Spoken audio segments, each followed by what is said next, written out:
अस्सलामुअलैकुम। आज मैं लेकर आई हूँ एक बहुत ज़बरदस्त सा फल। जी हाँ, मेलन या खरबूजा। इसके अंदर बेइंतहा अल्लाह ने ख़ासियत और हैरानकुन फ़ायदे रखे हैं। अगर आप इसके बीज और छिलके फेंक देते हैं तो ये वीडियो आप ही के लिए है। शुरू से आखिर तक देखिएगा इसका इस्तेमाल और इसके फ़ायदे। यहाँ पर अच्छी तरह से इसको धो लें और इसके छिलके को बारीक या मोटा जैसा भी चाहें आप उतार लें। छिलकों के अंदर बेइंतहा फ़ायदे होते हैं। आज मैं आपको इसका इस्तेमाल करना बताऊंगी। तो जी बीज जो होते हैं वो चारों मगज़ में भी इस्तेमाल होते हैं और जिगर की वरम और ज़ायद गर्मी जिस्म की जो होती है उसको भी ख़त्म करने में छिलके बहुत कारआमद हैं। इनके फ़ायदे तो इतने ज़्यादा हैं कि इसको अगर आप दवाई कहें तो ज़्यादा अच्छा होगा।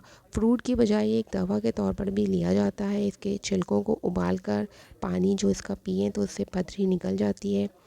इसके छिलकों का तो पेस्ट भी बनाकर फेस पर मास्क की सूरत में लगाया जाता है, जिससे झाइयाँ ख़त्म हो जाती हैं और रंगत बेइंतहा साफ़ हो जाती है।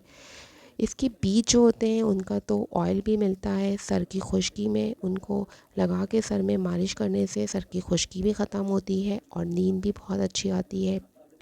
इसके बीज जो होते हैं उनका सफ़ूफ पाउडर बनाकर भी दूध में से एक साथ इस्तेमाल किया जाता है। तो यहाँ पर मैंने सिर्फ बीज लिए हैं और खरबूजे के छिलके काट के लिए हैं। इसके अंदर खरबूजा मैंने बिल्कुल नहीं डाला है। इसके बीज को वैसे भी चारों मगज़ में भी यूज़ करते हैं और आप इनको धोकर पानी में भिगोकर भी छील कर खा सकते हैं। इसके बीजों का ऑयल भी मिलता है। यहाँ पर मैं खरबूजा वैसे ही फ्रिज में रख दूँगी, ये तो वैसे ही खाने में बहुत मज़ेदार होता है। अब बनाते हैं इसका मिल्क शेक जो घूट घूट शफ़ा है जिसके अंदर। इसके अंदर हमने कोई खरबूजा यूज़ नहीं किया, सिर्फ बीज और छिलके बारीक काट के डाले हैं। ये आपकी मर्ज़ी है कि आप इसको पानी के साथ बनाएं या चीनी डालें या ना डालें। इसके अंदर चीनी बहुत कम डलती है क्योंकि ये ख़ुद भी मीठा होता है। यहाँ पर दूध आप अपने हिसाब से डालें, वरना ये सिर्फ पानी में भी डाल के आप सुबह निहार मुँह पी सकते हैं। इसका शेक बहुत मज़े का बनता है। खरबूजे का शेक तो सभी बनाते हैं, लेकिन छिलके और बीजों का बना के देखें, इसमें बहुत फ़ायदा होता है।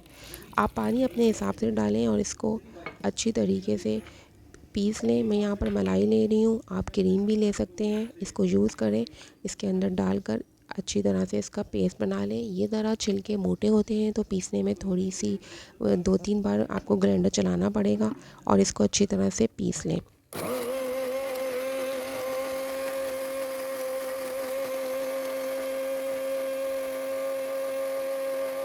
जी, तो यहाँ पर इसको अच्छी तरह से पीस लिया है।